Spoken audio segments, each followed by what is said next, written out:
नमस्कार साथियों, मैं हूं शशिकांत कुमार। तो आज की इस वीडियो में हम जिक्र करेंगे भारत और चीन का संबंध क्या बेहतर होने जा रहा है। क्या भारत और चीन के बीच जो रिश्ते 2020 में गलवान के बाद बिगड़ चुके थे, वो रिश्ते अब सुधार की ओर बढ़ रही है। क्योंकि रशिया के विदेश मंत्री दावा करते हैं कि भारत और चीन का संबंध अब सुधरने जा रहा है। भारत और चीन के बीच रिश्ते काफी सुधर चुके हैं। उधर चाइनीज विदेश उप मंत्री भारत आते हैं, वो कहते हैं कि भारत और चीन के बीच डायरेक्ट फ्लाइट की बात उन्होंने की है। इसके साथ वो कहते हैं कि भारत और चीन के जो रिश्ते हैं, जो रिलेशनशिप है, वो काफी ज्यादा सुधार हो रहा है और सुधार का गति जो है वो काफी तेज है। ये बातें चीन के विदेश उप मंत्री कहते हैं। इन तमाम मुद्दों पर हम आगे जिक्र करेंगे। साथ में आज हम आपको चीन और भारत के इतिहास की ओर ले जाएंगे। भारत और चीन के बीच पहली जो लड़ाई हुई थी, उस लड़ाई के बारे में बताएंगे। 1962 नहीं बल्कि 1840, जब भारत ब्रिटेन का एक कॉलोनी हुआ करता था। तो चलिए साथियों, उस कहानी की ओर हम बढ़ेंगे, लेकिन उससे पहले पहले हम जिक्र करते हैं मोदी काल के। मोदी काल में चीन से रिश्ते सुधारने की क्या कोशिश हुई। 2014 को नरेंद्र मोदी पहली बार देश के प्रधानमंत्री बनते हैं और देश के प्रधानमंत्री बनने के बाद वो सबसे पहली कोशिश करते हैं, सार्क देशों को बुलाते हैं। सार्क देशों के सभी राष्ट्र देशों को बुलाते हैं और उसमें पाकिस्तान भी शामिल था। यानी पाकिस्तान से भी वो बेहतर रिलेशनशिप चाहते थे, लेकिन उसके बाद पाकिस्तान ने धोखेबाजी की और उसके बाद नरेंद्र मोदी सर्जिकल स्ट्राइक किया, उसके बाद एयर स्ट्राइक किया। लेकिन आज का ये मुद्दा पाकिस्तान बनाम भारत नहीं, बल्कि आज का हमारा मुद्दा चाइना वर्सेस भारत है। चाइना के साथ नरेंद्र मोदी ने रिश्ते को सुधारने के लिए, रिलेशनशिप को बेहतर करने के लिए क्या किया, वो मैं बताता हूँ। चाइनीज राष्ट्रपति जब भारत आए तो चाइनीज राष्ट्रपति के साथ नरेंद्र मोदी झूले पर भी झूले। चाइनीज राष्ट्रपति के साथ 2014 के बाद से अब देखेंगे तो नरेंद्र मोदी की कई तस्वीरें ऐसी आई जब ये लगने लगा कि चाइना और भारत के बीच सब कुछ ठीक हो चुका है। चीन और भारत के बीच कोई लड़ाई नहीं, अब चीन और भारत सबसे अच्छे दोस्त बन चुके हैं। लेकिन उसके बाद आता है डोकलाम 2017 का विवाद। डोकलाम में दोनों ही देशों की सेना 75 दिन एक दूसरे के आमने सामने थी। लगा कि अभी भी जंग शुरू हो जाएगा, लेकिन उसके बाद दोनों ही देशों के बीच समझौता होता है। यहाँ सब कुछ ठीक होने लगता है। फिर बारी आता है 3 सालों के बाद 2020 का, और 2020 में क्या होता है, गलवान।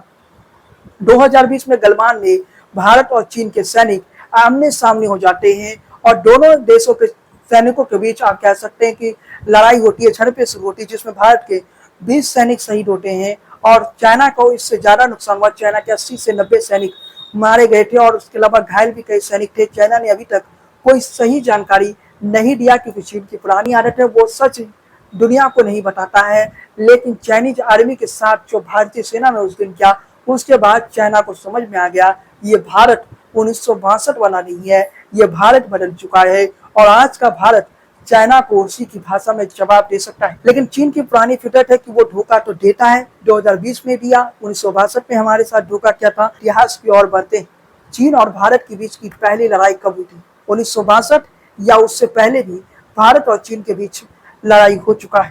भारत और चीन के बीच पहली लड़ाई 1840 में होता है। ये युद्ध अफीन युद्ध के नाम से जाना जाता है। वैसे इसमें ब्रिटेन वर्सेस चाइना का युद्ध था। इसमें भारत को कोई रोल न था, क्योंकि भारत उस समय गुलाम था और ब्रिटेन जो है, ब्रिटेन के जो व्यापारी है, वो अफीम बेचने के लिए चाइना जाते थे। चाइना ने बैन लगा के रखा था। यही उस युद्ध की कहानी है और उस युद्ध में ब्रिटिश ईस्ट इंडिया कंपनी के लिए भारतीय सेना ने कार्य किया था। भारतीय सिपाही जो थे वो ब्रिटिश ईस्ट इंडिया कंपनी के लिए लड़े थे चाइना से।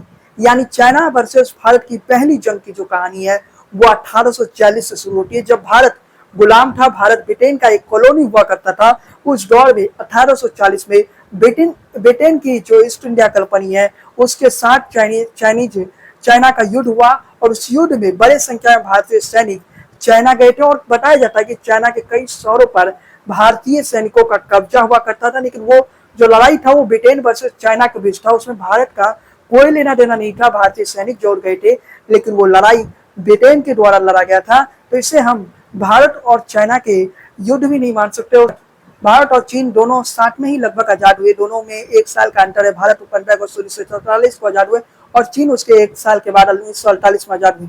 लेकिन पहले प्रधानमंत्री नेहरू जी चीन से बेहतर रिलेशनशिप चाहते थे, चीन से बेहतर दोस्ती चाहते थे और उन्होंने उस समय एक नारा भी लगा था, हिंदी चीनी भाई भाई।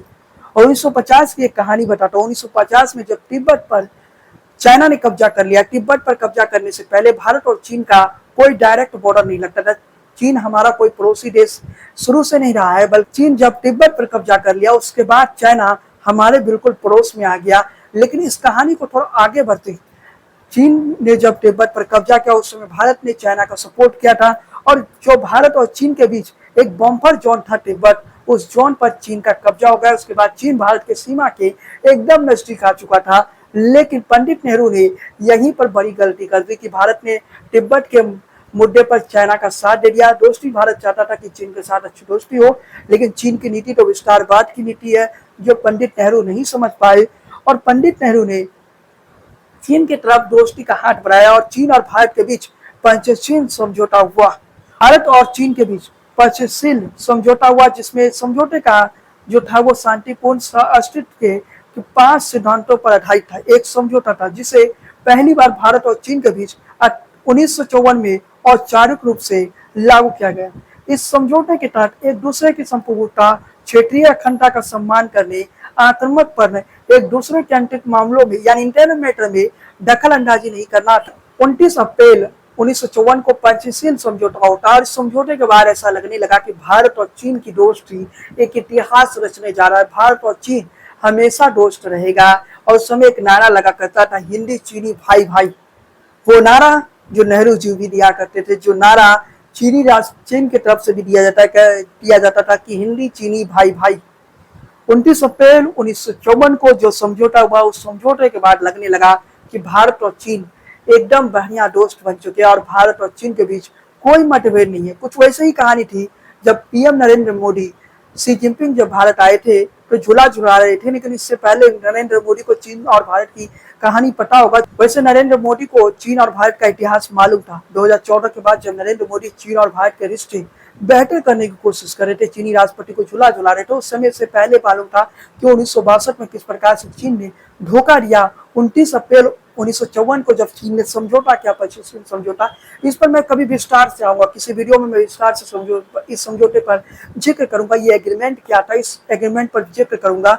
लेकिन भारत और चीन के बीच पंचशील समझौता किया जाता है और ये कहा जाता है कि भारत और चीन का जो दोस्ती है वो धीरे धीरे, भारत और चीन का जो दोस्ती है वो ऐसा दोस्ती है जो कभी नहीं टूट सकता है। लेकिन उसके 8 सालों के बाद चीन ने अपना असली चरित्र दिखाया। 1962 में भारत और चीन के बीच युद्ध होता है। 1962 में चीन ने अचानक भारत पर हमला किया और उस हमले का जवाब देने के लिए भारत तैयार नहीं था। 1962 में भारत को सैन्य रूप से बड़ा झटका लगा, लेकिन चीन विजय होकर भी पीछे हटने का नाटक किया, ड्रामा किया।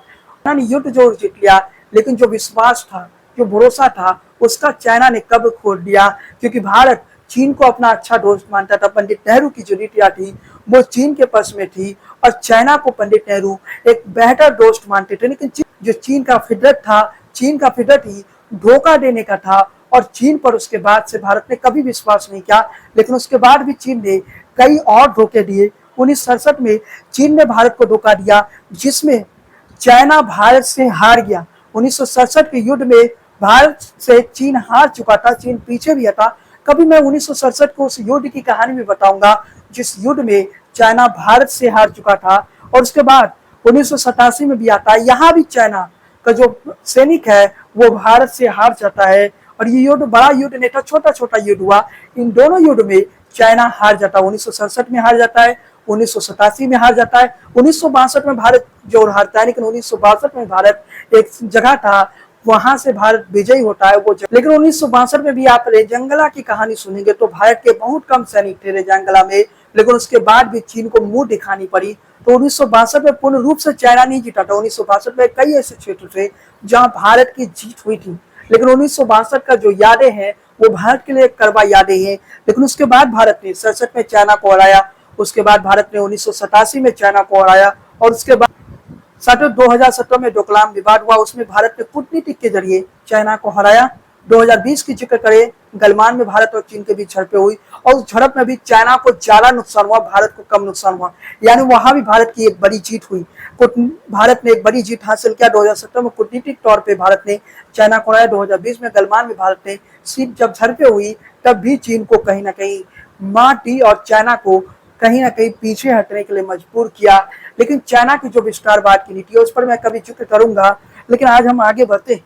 चाइना के विदेश उप मंत्री जब कहते हैं कि भारत और चीन के बीच रिलेशनशिप बेटर हो रहा है तो कुछ ना कुछ शक होता है, क्योंकि चाइना का जो फितरत है वो दोस्ती के नाम पर धोखा देने का है। इतिहास के पन्नों को पलट लीजिए। चाइना ने 1954 में पंचशील समझौता किया, 1962 में उस दोस्ती को कहीं ना कहीं चाइना ने कत्ल कर लिया और दोस्ती को के नाम पर चाइना ने हमारे साथ धोखा किया।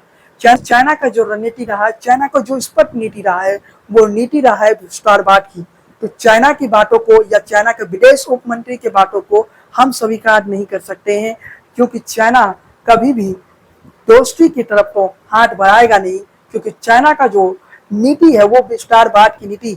चाइना आज भी अरुणाचल प्रदेश पर दावा करता है कि अरुणाचल प्रदेश चाइना का हिस्सा। चाइना ने अरुणाचल प्रदेश के कई शहरों का नाम भी चाइनीज नाम रखा है। ये भी एक बड़ा सवाल निशान खड़ा होता है। लेकिन तमाम मुद्दों पर हम बात करेंगे।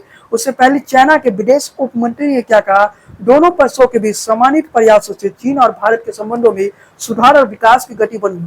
बयान में कहा कि दोनों पक्षों को कंजान में बैठक के दौरान दोनों देशों के नेताओं की महत्वपूर्ण आम सहमति का पालन करना चाहिए। द्वितीय संबंधों में रणनीतिक ऊंचाई और दीर्घकालीन परिदृश्य से देखना और संभालना चाहिए। राजनीतिक आपसी विश्वास को लगातार बढ़ाना चाहिए। विभिन्न क्षेत्रों में एक साथ आदान प्रदान सहयोग को आगे बढ़ाना चाहिए। असहमति और मतभेदों को ठीक करने की संभावना हो। द्वितीय संबंधों को स्वस्थ और स्थिर विकास के लिए ट्रैक पर आगे बढ़ाना चाहिए। संयुक्त रूप से क्षेत्रीय अंतर्राष्ट्रीय और क्षेत्रीय शांति स्थिरता विकास के समृद्धि को बनाए रखने में रचनात्मक भूमिका निभानी चाहिए। तो ये चीन का तरफ से बात कही गई कि चीन की तरफ से कह दिया गया कि अब हम दोनों देशों के बीच एक रणनीतिक साझेदारी बननी चाहिए। हर विषय की जो है समाधान हम टेबल पर बैठकर करेंगे। साथ में चीन बिजनेस की बात करता है। चीन कहता है कि एक स्थिर होनी चाहिए, दोनों देशों के बीच शांति होनी चाहिए। लेकिन चीन जब शांति की बातें करता है तो समझ लीजिए वो युद्ध की तैयारी कर। चीन की नीति स्पष्ट है। जब वो शांति की बातें कर रहा है तो समझ लीजिए वो अपनी अगले युद्ध की तैयारी कर रहा है। और चाइना बहुत जल्द ताइवान पर अटैक करेगा। और ताइवान पर अटैक करने के बाद चीन का अगला लक्ष्य क्या है, भारत पर अटैक करना। वर्ष 2029 से पहले भारत और चीन के बीच एक बड़ा युद्ध आपको देखने को मिल जाएगा, क्योंकि चीन जब शांति की बात करता है तो समझ जाइए कि चीन युद्ध का तैयारी कर रहा है। और चीन जब दोस्ती की बात करता है तो समझ जाइए कि चीन एक बड़े महायुद्ध की तैयारी कर रहा है, क्योंकि चीन अपना विस्तारवाद की उस नीति को बंद नहीं करने जा रहा। और भारत सरकार को भी मालूम है चीन पर हम विश्वास नहीं कर सकते। खैर, चीनी विदेश उप मंत्री जो भारत दौरे पर आए तो वो भारत के प्रधानमंत्री नरेंद्र मोदी को एससीओ समिट में भी बुलाए और भाग लेने के लिए कहा। कि बताते चले कि भारत की तरफ से नरेंद्र मोदी का चाइना का जो यात्रा है उस पर स्पष्ट तौर पे कोई पुष्टि नहीं किया गया एससीओ समिट में मोदी जाएंगे या नहीं। भारत ये चाहता है कि पहले सीमा विवाद का जो है उसका समाधान निकल जाए और उसके बाद भारत एससीओ समिट या बाकी मुद्दों पर चाइना से बात करेगा। लेकिन चाइना के जो मंत्री हैं वो एससीओ समिट के लिए इनवाइट किए। देखते हैं कि प्रधानमंत्री नरेंद्र मोदी जाते या नहीं। अभी तो कोई इस पर आधिकारिक पुष्टि नहीं है, लेकिन संभावना है कि पीएम मोदी एससीओ समिट के लिए चाइना जाए। इस साल एससीओ समिट जो होने वाला है वो 75वीं वर्षगांठ है, तो उस मौके पर कई कार्यक्रम आयोजित किए जाएंगे। चीन चाहता है कि पीएम मोदी इस साल के एससीओ समिट में शंघाई में सहयोग संगठन शिखर सम्मेलन में भाग ले। और इस सम्मेलन में रूसी राष्ट्रपति पुतिन भी मौजूद रहेंगे और पाकिस्तान के प्रधानमंत्री भी मौजूद रहेंगे। और भारत अभी तक मोदी की भागीदारी की पुष्टि नहीं की कि भारत के प्रधानमंत्री नरेंद्र मोदी इस एससीओ समिट में जाएंगे या नहीं। भारत ने इस पर कोई पुष्टि नहीं की। इसके अलावा चाइना ये चाहता है कि दोनों देशों के बीच डायरेक्ट फ्लाइट हो। भारत के जो विदेश सचिव है वो भी कहते हैं कि चाइना के साथ एयर सर्विलेंस एग्रीमेंट जो है वो जल्द ही अपडेट कर दिया जाएगा, यानी भारत और चीन के बीच बहुत जल्द हो सकता है कि डायरेक्ट फ्लाइट हो। इसके साथ ही भारत के साथ चाइना व्यापार के मुद्दों को भी समाधान करना चाहता है। बहुत सारे मुद्दे पर चाइना भारत के साथ बातचीत करना चाहता है, लेकिन चाइना और भारत की दोस्ती शायद असंभव नजर आ रहा है। इसके साथ ही आपको बताते चले कि रूसी विदेश मंत्री ने भी एक बड़ा संकेत दे दिया। रूस भारत चीन के बीच त्रिकोणीय सहयोग जो है फिर से शुरू होने के संकेत उन्होंने दे दिया, क्योंकि रूसी विदेश मंत्री का कहना है भारत और चीन के बीच तनावपूर्ण कमी आई है। और रूस के विदेश मंत्री ने इस सहयोग को दोबारा सक्रिय करने की बात भी कर रहे हैं। रूस कह रहा है कि भारत, रसिया और चाइना तीनों एक दोस्त के रूप में रहे। और आपको बताते चले कि भारत और रसिया और चाइना अगर दोस्त बन जाए तो फिर परिस्थिति क्या हो सकती है। दुनिया की लगभग 36% आबादी इन तीनों देशों में रहता है। दुनिया की लगभग 26% जो जीडीपी है वो इन तीन देशों के हाथों में है। यानी ये तीन देश दुनिया के लिए काफी महत्वपूर्ण है। ये इन तीन देशों को देखें तो ये तीन देश अगर साथ आ जाते हैं, ये तीनों देश अगर साथ आ जाते हैं तो समझ लीजिए कि दुनिया में एक बड़े महाशक्ति के रूप में ये तीन देश कहीं ना कहीं दिखते हुए नजर आएंगे। लेकिन तीनों देशों के साथ आना संभव नहीं है। भारत और रसिया तो साथ आ सकता है, लेकिन भारत, रसिया और चाइना तीनों का साथ आना असंभव है। जिस प्रकार की चाइना की विदेश नीति है, विस्तारवाद का जो चाइना का नीति है, उस नीति के कारण कभी भी भारत और चीन दोस्त नहीं बन सकता है। भारत ने कभी हमला नहीं किया, लेकिन भारत उस देश पर विश्वास कैसे कर ले जिस देश का आप कह सकते हैं आधार ही धोखे पर है। जिस देश ने हमेशा भारत को धोखा दिया वो हमेशा दोस्ती का हाथ बढ़ाता है, लेकिन उसके बाद चाइना अपना असली चरित्र दिखाता है भारत पर अटैक करके, भारत के किसी न किसी सेट में झड़पे करके। तो चाइना पर भारत विश्वास नहीं कर सकता है। इसके साथ ही बताते चले कि भारत जहां दुनिया की चौथी सबसे बड़ी इकोनॉमी है, तो चाइना दुनिया की दूसरी सबसे बड़ी इकोनॉमी। और भारत और चाइना के बीच इकोनॉमी के मोर्चे पर भी एक लड़ाई देखने को मिला है। इसके अलावा कई कंपनियां जो है, मोबाइल की कंपनियां, कई कार की कंपनियां जो चाइना में फैक्ट्री लगाए, वो चाहते हैं भारत में फैक्ट्री लगाना। इन तमाम मुद्दों के कारण भी भारत और चीन के बीच की दोस्ती संभव नहीं है। और भारत और चीन के बीच अगर दोस्ती संभव नहीं है, लेकिन उसके बाद भी रसिया कहता है कि भारत, चीन और रसिया ये तीनों साथ आ सकते हैं, तो बड़ा सवाल निशान कहीं खड़ा होता है। क्या रसिया वो कर सकता है? क्या रसिया भारत चीन को दोस्त बना सकता है? जिस चीन का फिदरत ही दुश्मनी निभाना है दोस्ती के नाम पर, चीन कभी भी भरोसे के काबिल नहीं रहा है। चीन बहुत जल्द हो सकता है अपने पड़ोसी देश ताइवान पर अटैक कर दे, तो उसके बाद दुनिया की राजनीति किस मोड़ पर जाएगी। ताइवान पर अटैक होता है तो अमेरिका कहीं ना कहीं ताइवान के सपोर्ट में आएगा। इन तमाम मुद्दों पर चाइना की राजनीति और चाइना की रणनीतियों को समझना जरूरी है कि चाइना 2026 से पहले ताइवान पर अगर अटैक करता है तो उसके बाद वो भारत पर भी अटैक करेगा। यानी चाइना पर भारत विश्वास नहीं कर सकता। लेकिन रसिया कह रहा है कि इन दोनों के बीच हम विवाद सॉल्व कर रहे हैं। वैसे ये भी बताते चले कि चाइना का जो विवाद है वो रसिया के साथ भी है। रसिया के साथ भी बॉर्डर का विवाद चाइना का है, लेकिन उसके बाद भी रसिया के साथ चाइना जो है वो बिजनेस करता है। और रसिया का इंटरेस्ट भी चीन के साथ है, क्योंकि उसे अमेरिका को काउंटर करना है। अमेरिका को काउंटर करने के लिए रसिया को कहीं ना कहीं एक मजबूत देश की जरूरत है जो इकोनॉमी में पावरफुल हो। और इसके साथ ही रसिया काफी सारे जो सामान है वो चाइना से इंपोर्ट करता है। ये पता चले कि रसिया और चाइना के बीच एक बड़े बिजनेस डील हुआ है। इस कारण से भी रसिया और चाइना काफी नजदीक है। भले उन लोगों के बीच सीमा विवाद है, लेकिन वो लोग सीमा विवाद की जगह अपने बिजनेस को और अपने इंटरेस्ट को कहीं ना कहीं महत्व दिए। तो क्या भारत ये कर सकता है कि सीमा विवाद को थोड़े समय के लिए भूल जाए और भारत और चीन के बीच जो बिजनेस अभी काफी बेहतर है तो उस बिजनेस को बढ़ावा दिया जाए? तो शायद ऐसा भारत नहीं कर सकता है, क्योंकि चीन और रसिया के बीच कोई युद्ध नहीं हुआ।